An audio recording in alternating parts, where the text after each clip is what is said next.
നമസ്കാരം. റാഫ്റ്റോ ക്രിക്കറ്റിലേക്ക് അവർക്കും സ്വാഗതം. ICC ചാമ്പ്യൻസ് ട്രോഫി ഇതാ നമ്മുടെ തൊട്ടരികിൽ എത്തിക്കഴിഞ്ഞു. ചാമ്പ്യൻസ് ട്രോഫിയിൽ പങ്കെടുക്കുന്ന 8 ടീമുകളിൽ 7 ടീമുകളും നേരത്തെ അവരുടെ സ്ക്വാഡ് പ്രഖ്യാപിച്ചിരുന്നു. അതിൻ്റെയൊക്കെ വീഡിയോ നമ്മൾ ചെയ്തിട്ടുമുണ്ട്. പ്രഖ്യാപിക്കാതിരുന്ന ഏക ടീം പാകിസ്ഥാനാണ്.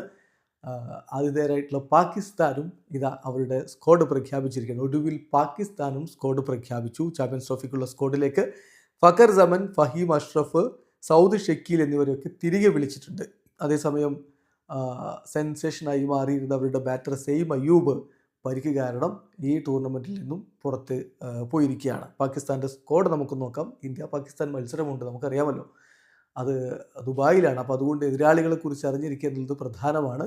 സോ പാകിസ്ഥാൻ്റെ സ്ക്വാഡിൽ ആരൊക്കെയുണ്ടെന്ന് നോക്കാം. ബാബർ അസം, ഫഖർ സമൻ, കമ്രാൻ ഗുലാം, സൗദ് ഷക്കീൽ, തയ്യബ് താഹിർ, ഫഹീം അഷ്റഫ്, കുഷ്ദി ഷാ, സൽമാൻ അലി ആഖ, അദ്ദേഹമാണ് വൈസ് ക്യാപ്റ്റൻ, മുഹമ്മദ് റിസ്വാൻ, അദ്ദേഹമാണ് ക്യാപ്റ്റൻ, ഉസ്മാൻ ഖാൻ, അബ്രാർ അഹമ്മദ്, ഹാരിസ് റഹൂഫ്, മുഹമ്മദ് ഹസ്നൈന്, നസീം ഷാ, ഷഹീൻ ഷാ അഫ്രീദി. ഇതാണ് ഇപ്പോൾ പാകിസ്ഥാൻ്റെ പ്രഖ്യാപിച്ചിരിക്കുന്ന സ്ക്വാഡ്.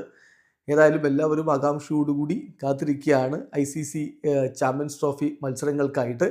ആദ്യ മത്സരം ഫെബ്രുവരി 19 നടക്കുക. പാകിസ്ഥാനിൽ വെച്ച് പാകിസ്ഥാനും ന്യൂസിലാൻഡും തമ്മിൽ ഏറ്റുമുട്ടും. തൊട്ടടുത്ത ദിവസം ഫെബ്രുവരി 20 ഇന്ത്യയുടെ ആദ്യ മത്സരമുള്ളത്. ദുബായിൽ വെച്ച് ഇന്ത്യയും ബംഗ്ലാദേശും തമ്മിൽ ഏറ്റുമുട്ടും. ഇന്ത്യ പാകിസ്ഥാൻ മത്സരം വരുന്നത് ഫെബ്രുവരി 23 ദുബായിലാണ്. വീഡിയോ അവസാനിക്കുന്നു. ക്രിക്കറ്റ് ലോകത്തെ കൂടുതൽ വിശേഷങ്ങളുമായി റാഫ്റ്റോക്സ് എത്താം.